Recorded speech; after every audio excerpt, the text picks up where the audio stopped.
J'espère que tout le monde nous entend. Il est 19 heures. Alors, tel que promis, on va débuter notre webinaire. Et ce soir, on a presque salle comble. En fait, on a accumulé un nombre d'inscriptions record et maximal, en fait, pour ce séminaire, pour ce webinaire-là. Alors, qui va porter, comme je pense que ça vous intéressait beaucoup, sur le coaching et le mentorat. Qu'est-ce qui les différencie, mais aussi qu'est-ce qui les rapproche à certains égards. Alors, donc, tout le monde, on va vous mettre en sourdine pour que le son soit le meilleur possible.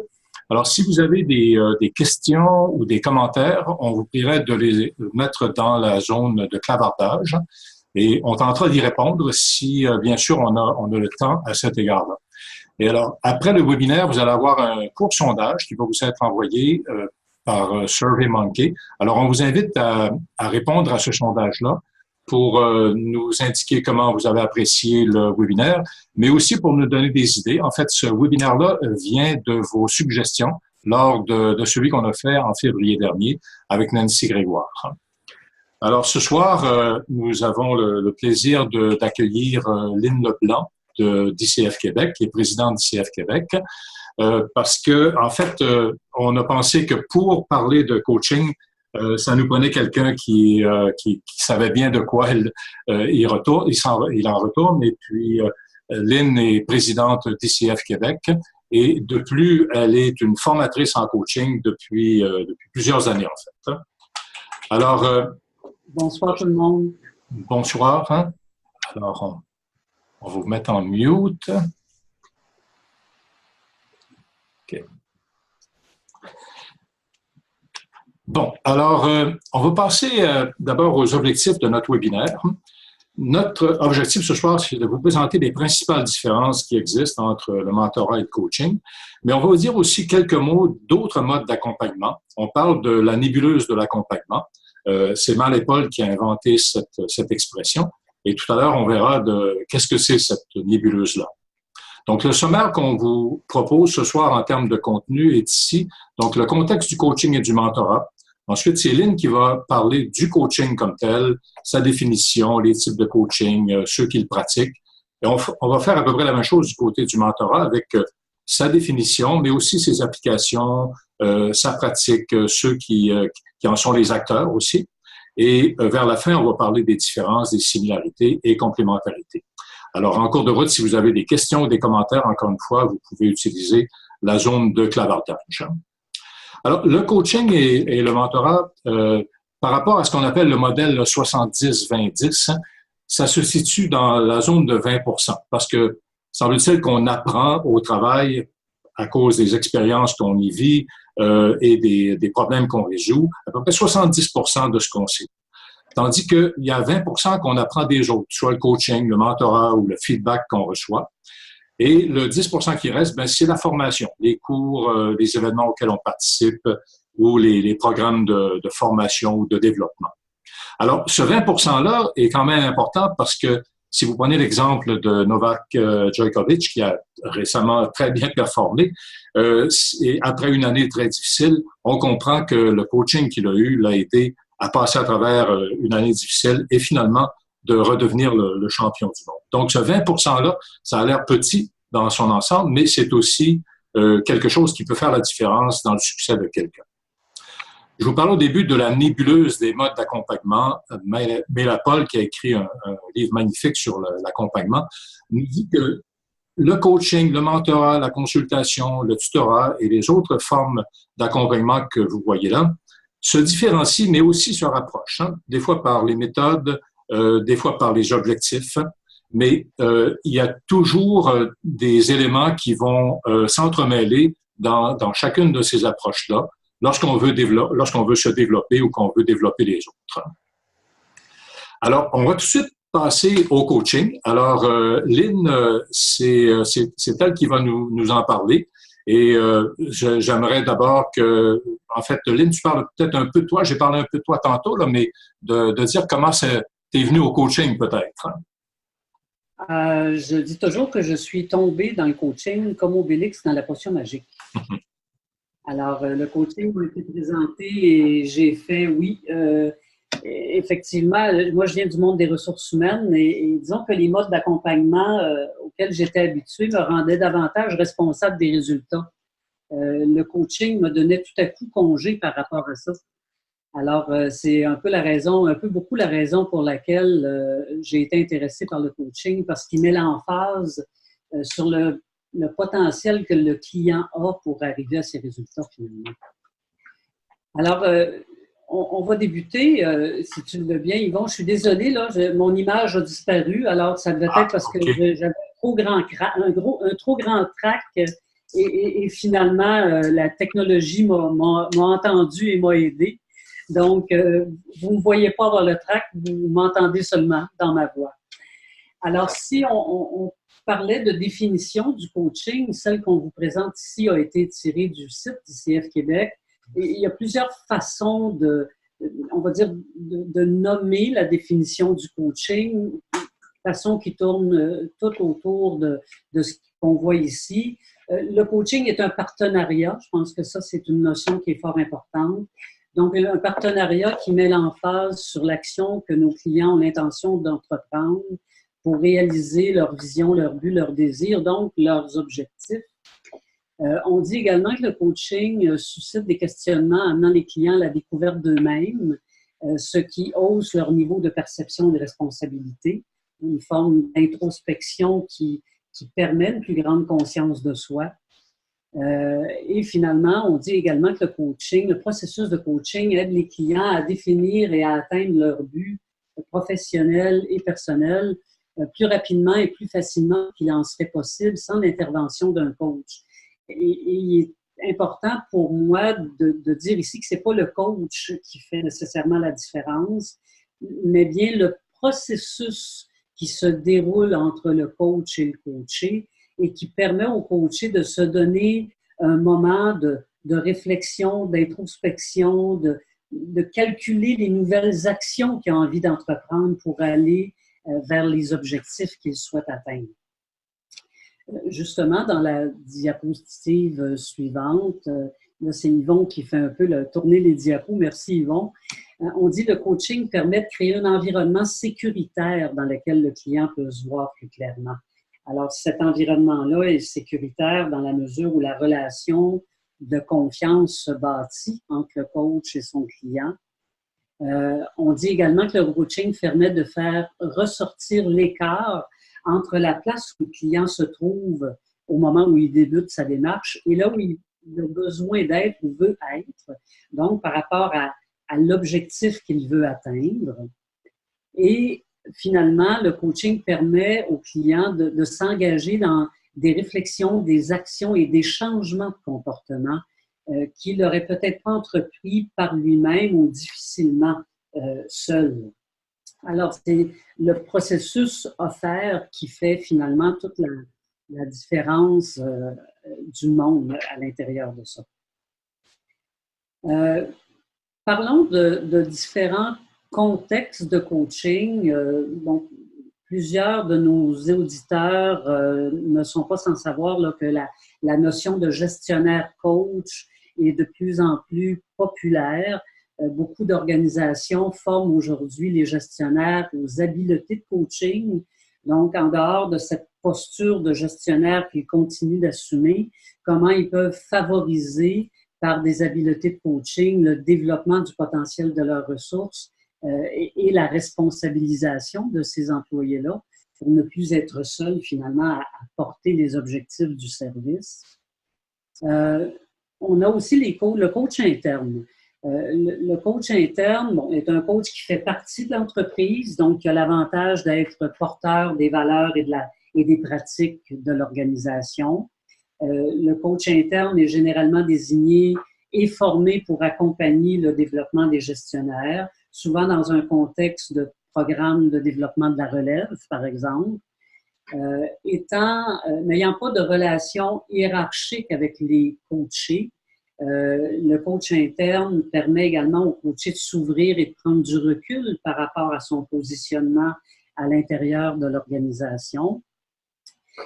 Bien sûr, il y a un aspect important dans la notion de coaching interne et je pense que toutes les organisations qui ont souhaité mettre en place ce genre de programme savent combien il est important que la communication d'un tel programme et la transparence du fonctionnement d'un tel programme est importante de façon à ce que toute la notion de la dépendance du coach, qui est également un employé de l'organisation, la notion de confidentialité à l'intérieur des processus de coaching qui sont offerts. Donc, toutes ces notions très délicates, il est important que tout ça soit très clair là, pour permettre aux gens qui souhaitent favoriser, qui souhaitent profiter de ce programme de coaching interne, de pouvoir le faire en toute confiance. Alors, voilà pour le coach interne brièvement. Le coach externe est un fournisseur de services en coaching, qui a un regard extérieur, qui offre une intervention formelle, ponctuelle et souvent avec un coût défini à l'avance. Donc, le coach externe est généralement formé spécifiquement au coaching, préférablement certifié. De plus en plus d'organisations souhaitent s'affilier des coachs externes qui ont une certification qui est un peu un gage de compétences. Étant à l'extérieur de l'organisation, le coach peut également élargir la réflexion du client, lui permettant de voir des dimensions plus systémiques ou complexes que le coaché n'aurait peut-être pas vues autrement. Et le coach externe adopte bien sûr une position neutre par rapport à l'organisation, puisque son véritable client demeure son coaché. Alors, on va voir un petit peu plus tard dans la présentation là, la notion du contrat qui pourra peut-être nous éclairer sur ce point-ci. Et finalement, on parle de plus en plus du coaching entre pairs ou du co-coaching, situation où deux ou plusieurs collègues de travail vont réfléchir ensemble pour se permettre d'élargir, de développer, de peaufiner certaines compétences, partager des idées pour résoudre des situations à l'intérieur de l'organisation. Alors, ce sont là différents contextes de coaching. Yvon, tu ne te gênes pas, hein, parce que tu m'as présenté comme quelqu'un qui connaissait ça, mais tu es loin d'être ignorant de la chose. Ben, en fait, mais je pense que jusqu'à maintenant, c'est très éclairant ce que tu nous dis et j'ai pas besoin d'ajouter quoi que ce soit. Alors, ne te gêne pas. Ouais. Alors, on va passer aux différents types de coaching externe. Bon, on en a répertorié ici, bon, les principaux, je dirais. Coaching exécutif, qui, comme le dit le terme, s'adresse à des cadres supérieurs en organisation, cadres supérieurs qui souhaitent parfois, en bon québécois, se cogner la tête avec quelqu'un de neutre et d'extérieur pour un peu regarder on va dire leurs compétences de savoir-être, l'impact qu'ils ont sur leur entreprise et même sur l'industrie, à la limite. Donc, on parle là du coaching exécutif, pardon. Le coaching de gestion, comme le dit son nom, s'adresse à des gestionnaires qui veulent développer des compétences de gestion à l'intérieur de l'organisation. Coaching de carrière, qui se veut une réflexion sur sa carrière, ou une réflexion ou encore avoir un nouveau regard sur la carrière. Plusieurs personnes au mi-temps de la vie se posent certaines questions par rapport à leur orientation. Une démarche de coaching peut être bénéfique dans ce cas-là. Le coaching d'intégration, qui est un coaching offert à une personne qui vient d'intégrer un nouveau rôle, soit dans son organisation ou dans une nouvelle organisation, rôle pour lequel les défis peuvent être nombreux. Et on sait combien les premières semaines, voire les 2 ou 3 premiers mois peuvent être cruciaux pour la réussite de cette intégration-là. Donc, le coaching peut être là aussi une ressource intéressante pour quelqu'un qui souhaite en bénéficier. Coaching d'équipe, qui vise l'atteinte d'un objectif commun aux membres d'une même équipe. coaching de groupe qui, lui, va regrouper des gens qui ne sont pas forcément de la même équipe, mais qui ont l'intention d'atteindre un objectif individuel. Par exemple, développer une nouvelle compétence. On peut être un ensemble d'individus à vouloir développer cette compétence-là. On va pouvoir s'appuyer sur les interactions qu'il y a entre nous avec le soutien du coach pour arriver à cet objectif individuel-là à travers une démarche de groupe. Donc, voilà pour le coaching de groupe. Coaching d'affaires, une démarche avec un entrepreneur ou un dirigeant dans l'optique de réaliser un projet d'entreprise ou encore de développer certaines habiletés pour le bénéficiaire du coaching. Donc, voici pour le coaching d'affaires. Et finalement, le dernier, mais non le moindre, le coaching personnel ou de vie qui, comme le dit son nom, permet à l'individu qui en bénéficie d'aborder des considérations qui sont plus près de la vie personnelle, de l'équilibre de vie ou de tout autre sujet pouvant être abordé en coaching. Je pense à des gens, par exemple, qui vont être coachés dans un contexte de retour au travail après une maladie grave et qui ont peut-être changé dans le courant de cette expérience-là et qui souhaitent un peu revoir leurs priorités par rapport à ce que sera dorénavant leur vie. Alors, le coaching personnel ou de vie peut très bien répondre à ce genre de questionnement-là. Ça va pour toi, Yvon? Oui, ça va. Alors, on va, je pense, avancer là, dans la présentation. Oui. Alors, la prochaine diapo, on a décidé de la garder parce que vous pourrez bénéficier là, de la présentation suite à ce soir. Mais je n'élaborerai pas là-dessus. Ce qui me semble important de dire, c'est peut-être quelques mots sur ces 5 boîtes-là, à savoir, par exemple, que le coaching professionnel, c'est un partenariat. Un partenariat entre le coach et son client, ou une relation limitée dans le temps et axée sur l'objectif que le client veut atteindre. En coaching, le coach est responsable du processus. Le coach est responsable de son résultat.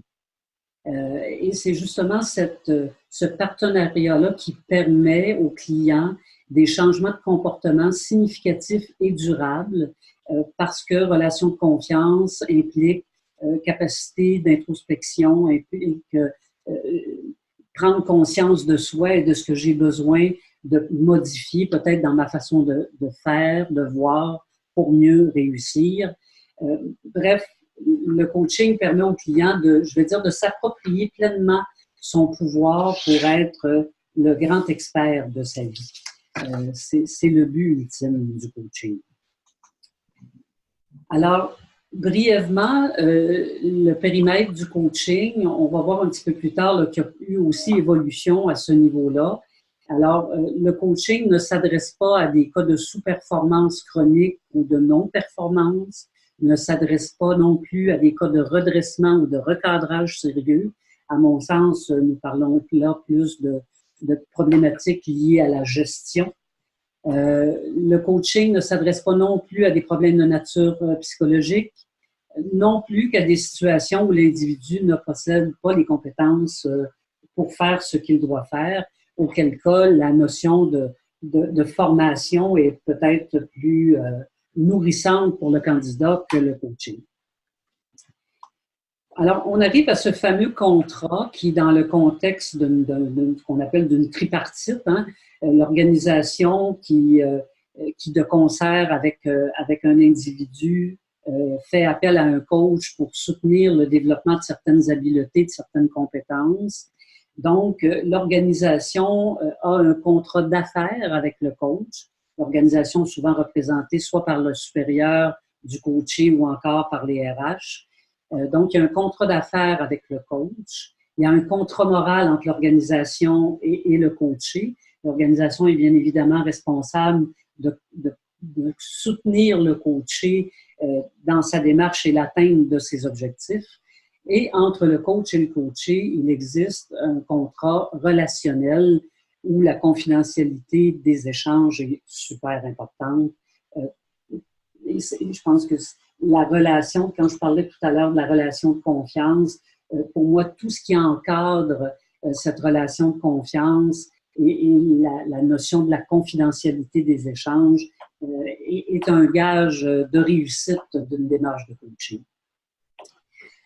Alors, brièvement, on vous a ici mis les 11 compétences essentielles du coach selon ICF. Alors, tout coach qui a été formé en coaching s'appuie dans ses processus, les processus qu'ils offrent à ses clients, s'appuie sur ces compétences-là. C'est des compétences qu'il a appris à développer à travers sa formation et dont il souhaite faire bénéficier ses clients. Alors, si vous avez un intérêt pour aller voir plus avant ce que disent ces compétences-là, elles existent sur le site d'ICF Québec. Vous en avez la description. Alors, je ne ferai pas ça ici en détail ce soir, mais il est important de vous dire que c'était là. Et ce qui est aussi super important est la notion de la déontologie. Alors, tout coach ICF a adhéré à un code de déontologie. C'est ce code-là qui encadre ses interventions auprès de ses clients. L'ICF procède de façon régulière aux 3 ans à la révision de ce code pour s'assurer qu'il est bien aligné avec la réalité de notre profession. Et bien évidemment, ça veut aussi dire que si un coach ne respecte pas son code de déontologie, un client pourrait aller même jusqu'à porter plainte à l'ICF qui, à ce moment-là, fait enquête sur les comportements du coach. Alors, c'est important la déontologie. Je pense que tout coach qui se respecte met son client au courant de son code de déontologie, met à disposition du client les articles du code pour que le client puisse être en mesure de voir ce qui régit la démarche qui lui est offerte par le coach. Alors, on va faire un petit sondage avec vous. Alors, vous pouvez répondre directement. Alors, selon le plus récent sondage d'International Coach Federation, il y aurait combien de personnes dans le monde qui pratiquent le coaching? Alors, on va vous donner 35 secondes pour répondre.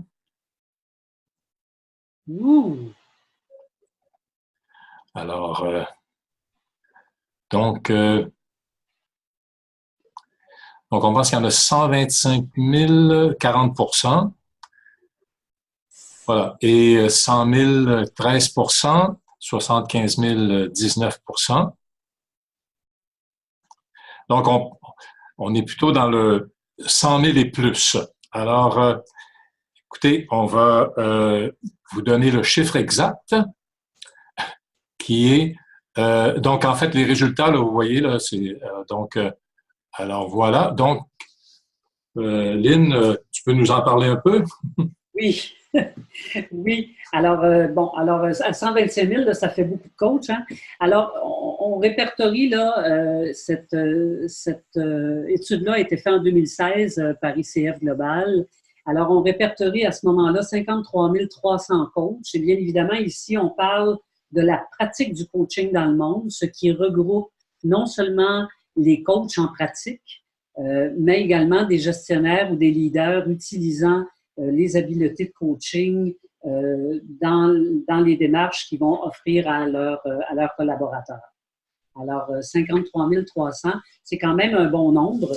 On n'est pas encore aux 125 000 là, que notre 36 % a identifié ce soir, mais nous y viendrons possiblement, le coaching étant de plus en plus en expansion. D'ailleurs, la diapo suivante fait effectivement état d'évolution du nombre de coachs certifiés. Alors, on se rappelle que ICF a pris naissance en 1995. En 1999, il y avait 200 coachs certifiés. Et 19 ans plus tard, nous sommes à 21 000, presque 600 coachs certifiés. Alors, il y a quand même une évolution assez impressionnante du métier de coach. Et pour aller toujours dans les chiffres, la diapo suivante nous parle des revenus générés par le coaching selon les différentes régions du monde. Alors, encore une fois, une étude qui a été faite par ICF en 2016, des chiffres de 2015. Alors, on peut voir pour un total de 2,356 milliards de dollars américains de revenus générés par le coaching. Alors, bien évidemment, là, on voit en fonction des continents, là où le coaching est le plus populaire, soit l'Amérique du Nord et l'Europe de l'Ouest, les chiffres sont quand même très significatifs. Alors, tout à l'heure, on posait une question, à savoir, bon, est-ce que dans le nombre de 53 000, c'est seulement des coachs d'ICF? Non, c'est des coachs de toute nature à travers le monde, qu'ils soient avec ICF ou d'autres organisations. Oui. Alors, donc, chiffre sur l'évolution des motifs d'utilisation du coaching. Alors, ça nous ramène un petit peu à ce qu'on disait il y a quelques minutes par rapport au redressement. Alors, on voit là aussi qu'en 2006, dans notre premier bloc de colonnes, le pourcentage de demandes reliées à la transition était de l'ordre de 20 régler un problème était de l'ordre de 37 et au développement du leadership était de 43 Et en 2017, ce dernier bloc, développement du leadership, est passé à 58 alors que les notions de résolution de problèmes sont à terme de 20 Alors, on peut penser que le coaching est de plus en plus reconnu comme un outil de développement du potentiel. C'est effectivement là le but de nos interventions auprès de notre clientèle. Est-ce que c'est ce que tu remarques dans le marché de Montréal et du Québec, par exemple? Par rapport au type de demande? Oui. Clairement. Oui, OK. Moi, j'ai débuté le coaching il y a 20 ans. En 2000, des notions de redressement, on était abordé parfois pour ce genre de choses, être la dernière chance du candidat. C'est pas un rôle très intéressant pour un coach de faire ça. Et aujourd'hui, je dirais ça fait un très long moment que je n'ai pas eu une demande de coaching qui était reliée à la notion de résoudre un problème ou de redresser un comportement qui n'était pas souhaitable à l'intérieur de l'organisation. On est beaucoup plus dans le développement du potentiel. Et d'ailleurs, c'est ce qui avait donné une mauvaise réputation au coaching au début, en fait, de la pratique, parce que ceux qui allaient en coaching c'était généralement pour régler un problème, alors qu'aujourd'hui, vraiment, le coaching, on le demande parce qu'on veut se développer. Oui, tout à fait. C'est comme t'avais ton joueur de tennis tout à l'heure, hein? C'est comme je suis bon, mais je veux devenir meilleur. Exactement. Alors parlant de développement du potentiel, je pense que le mentorat peut aussi servir à ça, hein? Oui, et on va voir comment on peut le faire.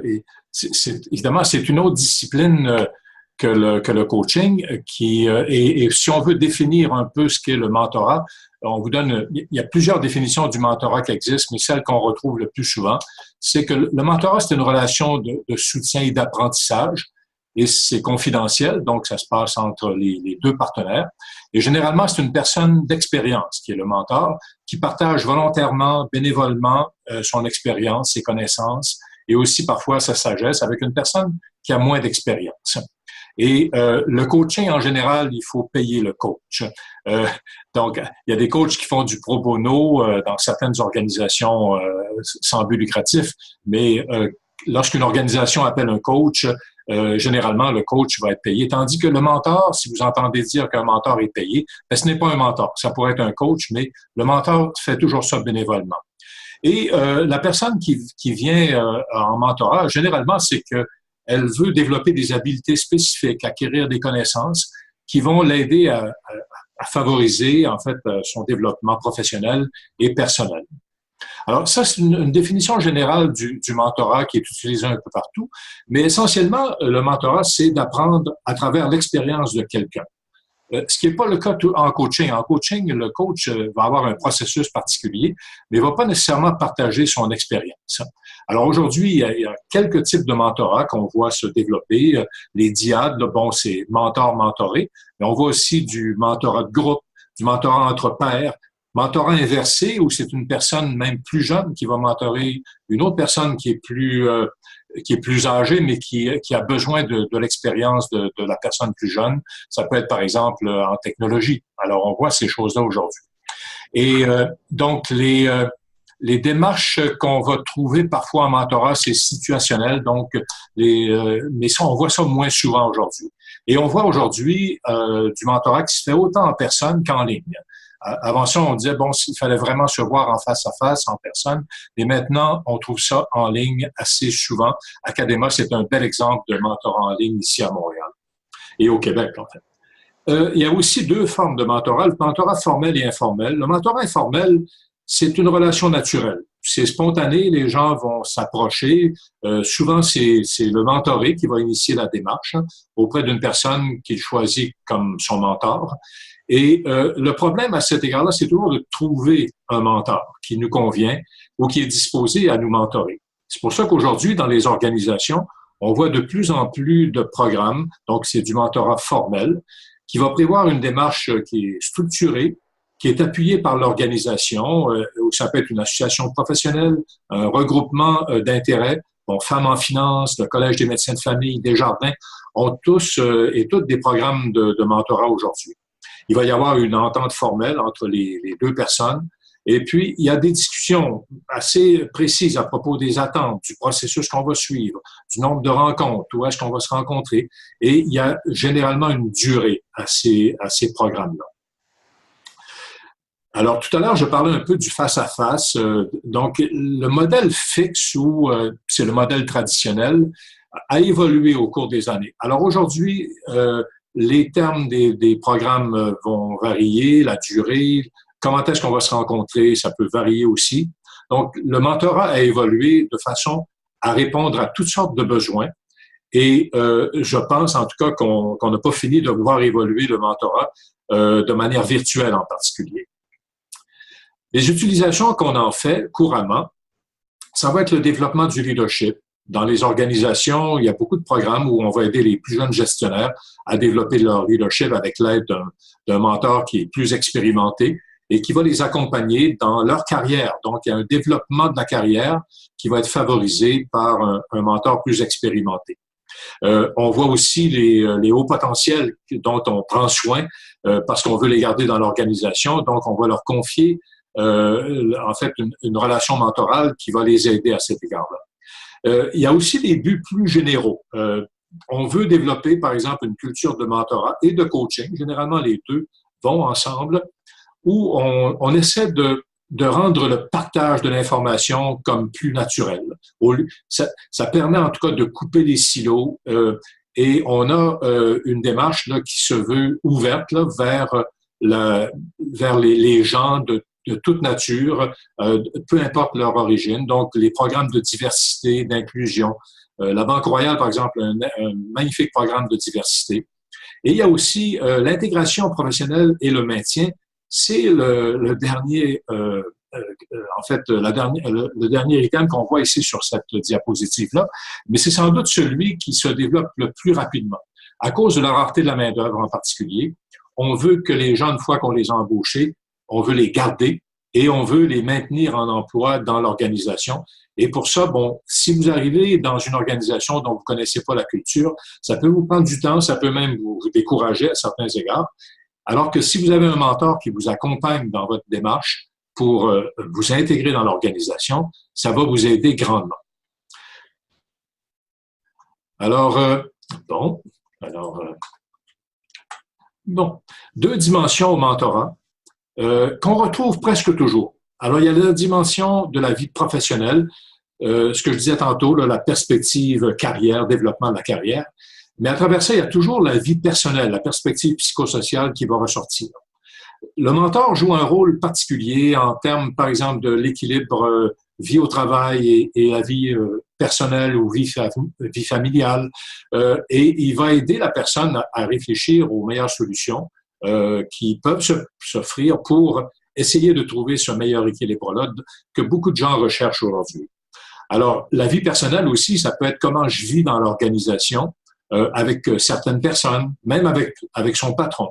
Alors, ces deux éléments-là font généralement partie de ce que les mentors et les mentorés discutent lors de leur rencontre. Le mentor, c'est aussi un partenaire de transition. Donc, on n'a pas besoin d'un mentor tout le temps.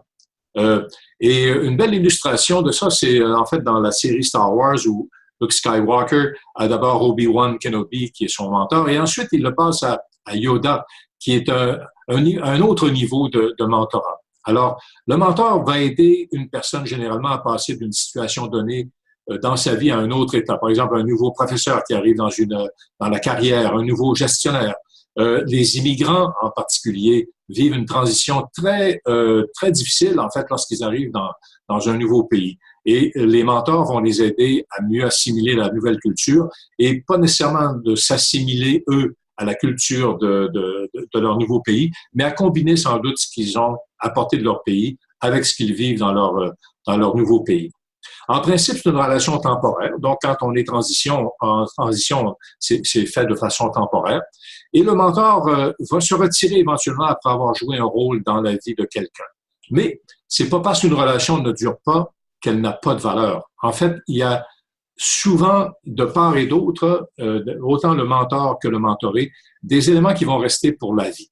Et parfois, quand on forme les mentors, on leur dit, c'est pas grave si vous voyez pas nécessairement un résultat immédiat. Ce qu'on essaie d'avoir davantage en coaching, mettons un changement de comportement.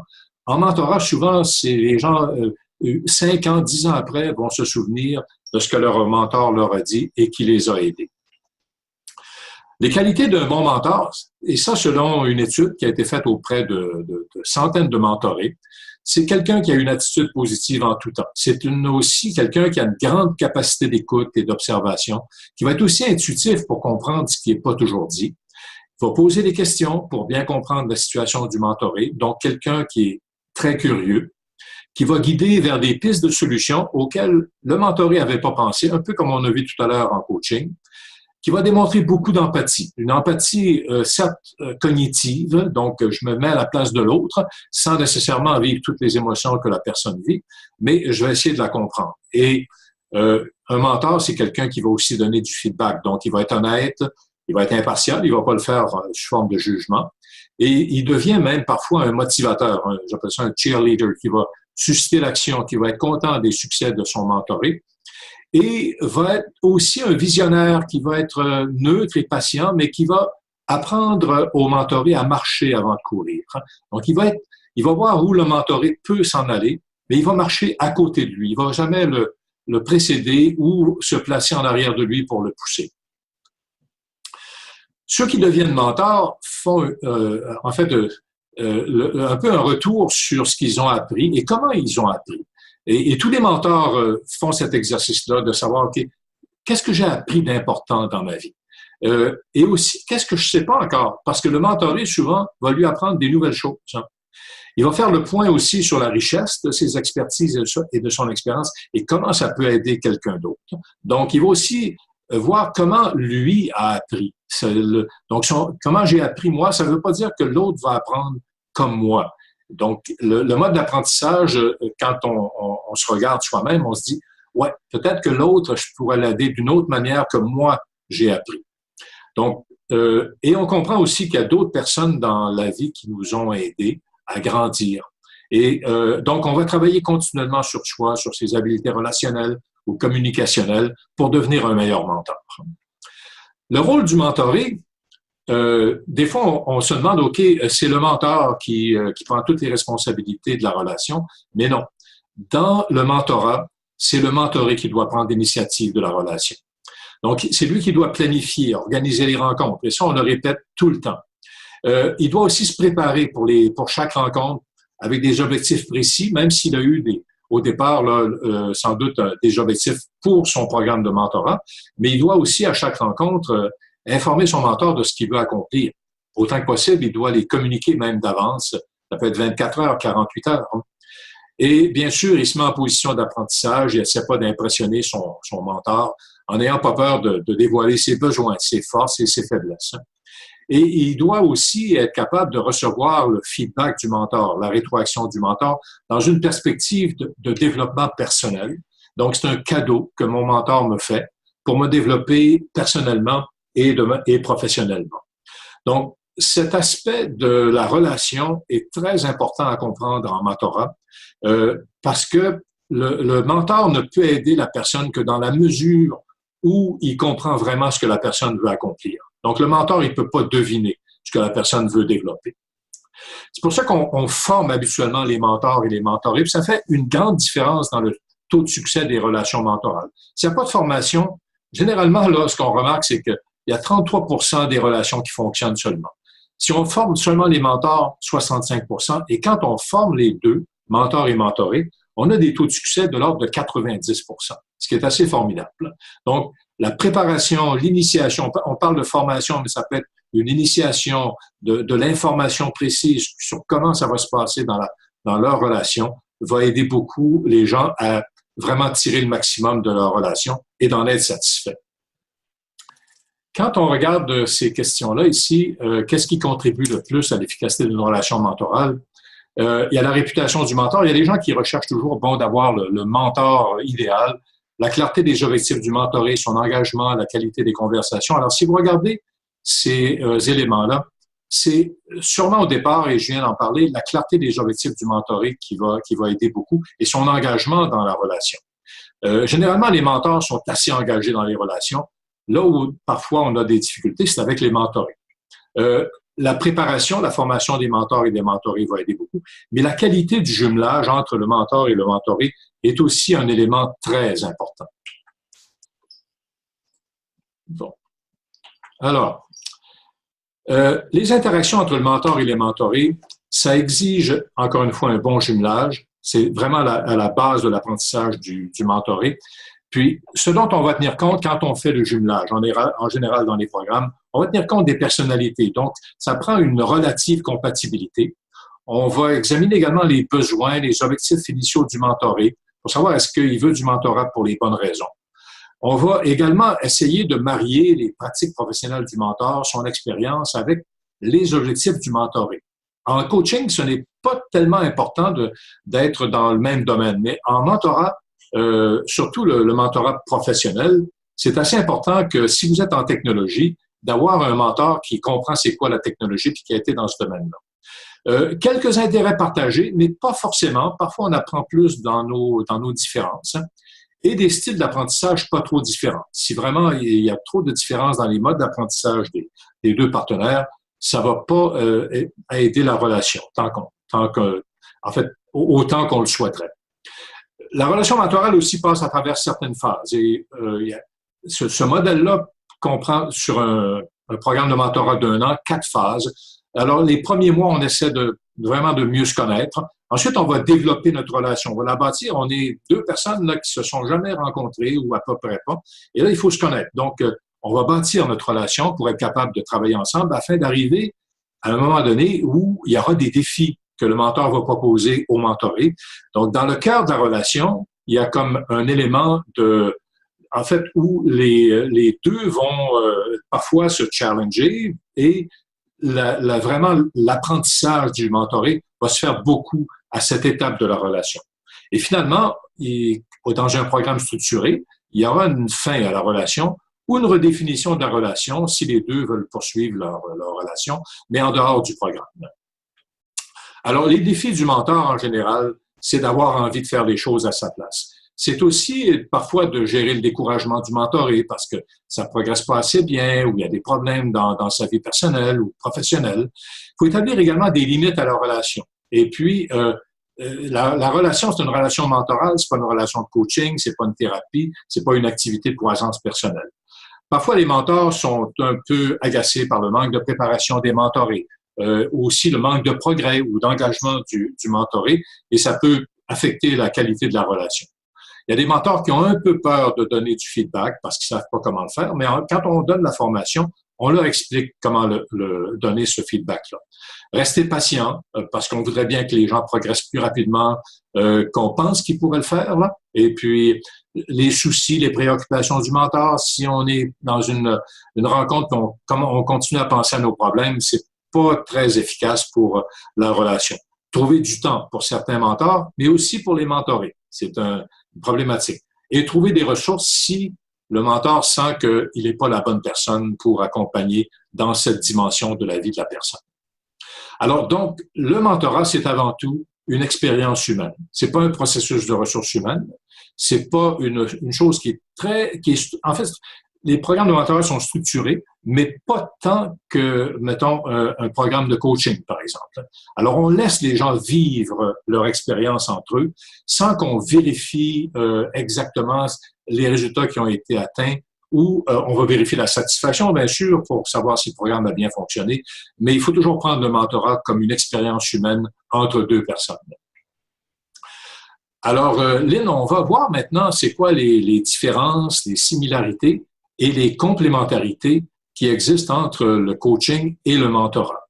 Oui, oui. Alors, le coaching, pour toi, c'est de posséder la solution à toi, puis je vais t'aider à la trouver. Est-ce que c'est toujours ça? Ah, c'est tout à fait ça. Oui. Effectivement. Alors, tandis qu'en mentorat, ce qu'on dit, puis là, on vous donne ça pour résumer, en fait, hein, parce qu'il y a tellement de confusion entre le mentorat et le coaching et les autres modes d'accompagnement qu'on a pensé de le résumer dans une phrase. Alors, le mentorat, c'est que j'ai de l'expérience que je peux partager et ça pourrait être utile pour toi. Le tutorat, c'est que je peux t'enseigner. Parfois, les gens mélangent mentorat, tutorat. Le tutorat, il y a quelqu'un qui arrive dans un nouveau poste et on trouve une personne qui va lui enseigner comment faire son travail, comment, en fait, apprendre son métier au départ. Donc, le tutorat est très important, mais c'est pas du mentorat. Le mentorat va venir plus tard, généralement, dans la vie de quelqu'un. Le parrainage, ça aussi, on mélange un peu avec le mentorat. Le parrainage, c'est quelqu'un qui vous parraine. Donc, ici, on résume ça dans une phrase. Je crois en tes habiletés et je vais exercer mon influence pour te faire progresser dans ta carrière. On appelle ça se faire pistonner parfois. C'est ça un parrain. Mais c'est pas un mentor. Il peut être aussi un mentor en même temps. Mais généralement, c'est quelqu'un qui va vous aider à progresser dans votre organisation, qui va parler aux bonnes personnes, puis qui va vous parler de vous en bien hein, dans les rencontres. Alors, Lynn, je ne sais pas si tu voulais parler un peu des outils du coach et du mentor. Hein? Oui, je ne suis pas là. Oui. En fait, on est là dans le mentorat et le coaching partagent plusieurs points communs. Oui, en fait, les outils fondamentaux du coach et du mentor, excuse-moi, les diapositives ont été modifiées, là. Oui, d'accord. Alors, j'y suis. Oui, alors effectivement, il y a des similitudes dans la façon qu'on a, dans notre savoir-être, j'ai envie de dire, avec notre interlocuteur, tu sais, entre autres en termes d'écoute. L'écoute silencieuse, l'écoute entière, écouter au-delà des mots, hein, tu l'as dit même tout à l'heure.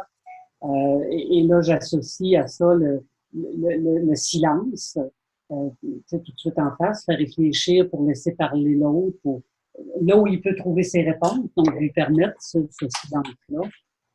À travers les questions, pour apprendre, pour comprendre le contexte, pour comprendre ce qu'est le défi de l'autre.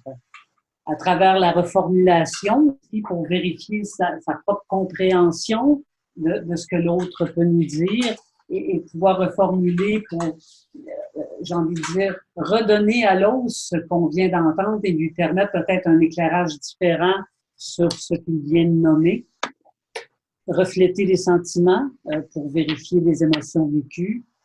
Et bien évidemment, bon, l'empathie, tu parlais tout à l'heure de l'empathie, hein, comment c'est important de pouvoir être empathique à ce que l'autre vit sans être dans ses chaussures. Quand on apprend à devenir des coachs, on apprend à modifier ce qu'on a comme sympathie et à donner à ça la couleur de l'empathie pour comprendre les émotions de l'autre, mais sans forcément les vivre avec lui. La rétroaction, le feedback est important dans les deux cas. Et finalement, la notion de la présence, qui est une qualité essentielle chez le coach, et bien aussi chez le mentor. Alors, en fait, ce qui est intéressant ici, c'est que on ne demande jamais aux mentors d'être des experts dans ces domaines-là. On leur demande tout simplement de développer ces habiletés-là. En coaching, les gens qui prennent de la formation en coaching doivent les apprendre pour être des professionnels de l'accompagnement. Alors, en mentorat, ce qu'on recommande généralement aux mentors, c'est à chaque rencontre, essayer de développer l'un ou l'autre de ces outils-là. Bon, l'écoute, c'est la première démarche et qui est la plus difficile en général, parce que surtout en mentorat, il y a pas d'encadrement comme en coaching. Donc, on parle beaucoup et on est moins silencieux qu'on devrait l'être. Donc, l'écoute doit être vraiment silencieuse et entière, mais aussi elle doit être active. Donc, on indique à la personne qu'on l'écoute vraiment. Les questions, c'est une partie difficile à maîtriser et quand on est coach, c'est une partie de notre formation où on apprend beaucoup à poser les questions ouvertes, par exemple. Mais en général, des fois, quand on n'est pas comme un praticien en coaching, on va mettre la réponse ou la réponse qu'on cherche dans notre question. Donc, tout ça, ça doit se pratiquer par les mentors, de la même manière que les coachs vont le faire, mais sans qu'ils deviennent forcément des experts initialement. À la longue, les mentors apprennent c'est quoi, poser des bonnes questions, comment reformuler, comment donner de la rétroaction. Et être aussi pleinement présent à la personne. Donc ça, c'est des outils fondamentaux vraiment du coach et du mentor. J'aimerais peut-être commenter là, sur certains commentaires qu'on a eus, particulièrement au niveau du jumelage des mentors et des mentorés, s'ils sont du même domaine ou pas. Alors, dans les organisations, par exemple, si on a un programme de mentorat, il est vrai qu'on va, par exemple, jumeler quelqu'un, je sais pas, qui est en marketing avec une personne qui est en production ou qui est en droit ou en ressources humaines. Et vraiment le mélange, si on veut, de ces deux spécialités va permettre à chacun de découvrir l'autre et aussi un secteur de l'entreprise que la personne connaît moins bien. Je sais que Réseau M fait ça, par exemple, que les entrepreneurs qui se mentorent, qui sont mentorés, le sont par des mentors qui sont pas nécessairement de leur domaine. En fait, on encourage les gens à se faire mentorer par quelqu'un qui est dans un autre domaine. Mais il y a certains secteurs, comme je pense à la médecine, par exemple, si vous êtes un médecin de famille qui commence dans la profession et qui vit les 5 premières années en général avec un peu d'anxiété, puis parfois beaucoup, c'est préférable d'avoir un médecin qui vous accompagne. Donc, en technologie, on vit la même chose. Alors, juste pour différencier que le mentorat, c'est pas une science exacte et ça dépend toujours des circonstances, des besoins des mentorés en particulier et aussi de la disponibilité des mentors. Alors, on va passer à la prochaine qui...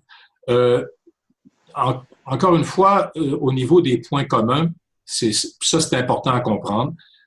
Puis peut-être tu peux nous en parler, Lynn, de ces points communs-là qui rejoignent le mentor, qui font se rejoindre le mentorat et le coaching. Là. Oui, tout à fait. Bien, brièvement, parce que je vois effectivement le temps avancer, je me dis, il y a peut-être quelques questions auxquelles on aimerait répondre. Alors bon, utilisé dans des contextes similaires, hein, on parle de développement d'habileté, de développement de potentiel.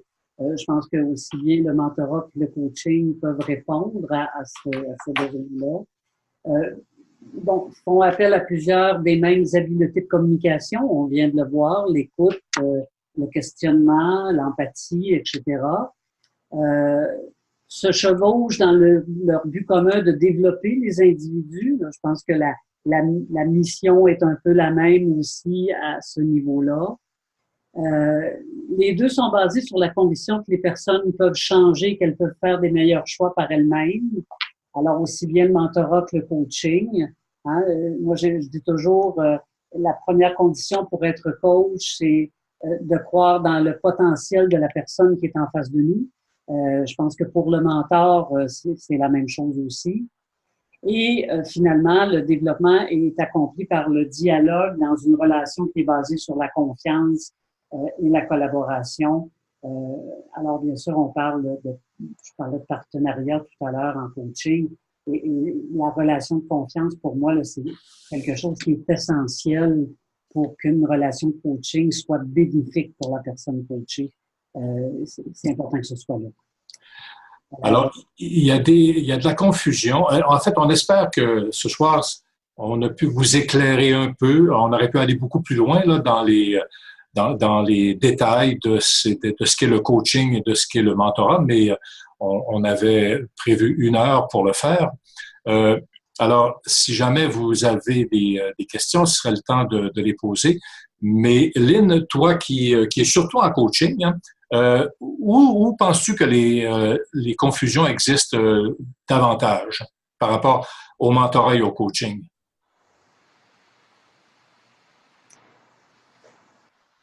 Lynn? Oui. Je réfléchis. C'est une bonne question, mon cher Yvon. Oui. Ben, tu sais, je pense qu'on vient de voir les points communs, là, hein? Et je pense que si on regarde que ces 5 cases-là dont on vient de parler sur les points communs, c'est vrai qu'on se dit, oui, mais c'est la même chose.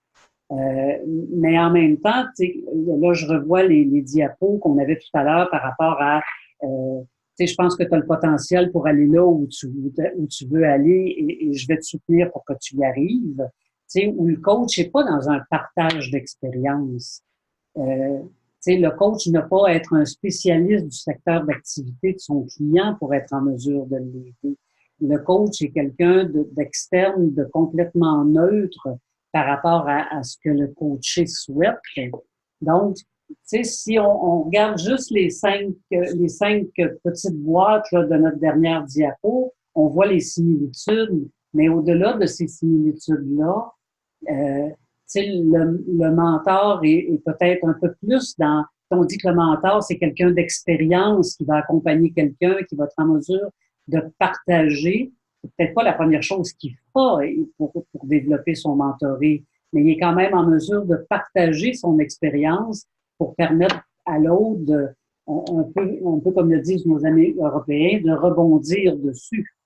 Alors qu'en coaching, on n'est pas dans un partage d'expérience. On est dans un partenariat qui met l'éclairage complètement sur la personne coachée. Ouais. Et aujourd'hui, moi, je suis convaincu qu'il faut les deux. En fait, pour se développer, c'est bon d'avoir un coach, mais c'est bon d'avoir un mentor aussi. Et d'ailleurs, c'est ce que, en fait, Madame, en fait, la CEO de PepsiCo disait en fait, a dit, si je n'avais pas eu de mentor, ben, je serais pas ici aujourd'hui. En fait, bientôt, elle va quitter son poste, là, mais elle dit, je suis un produit de fantastique mentorat et de coaching exceptionnel. Les coachs et les mentors sont très importants. Alors, je pense que ça résume assez bien le concept, en fait, que le mentorat et le coaching sont différents, mais on a sans doute besoin des deux si on veut se développer.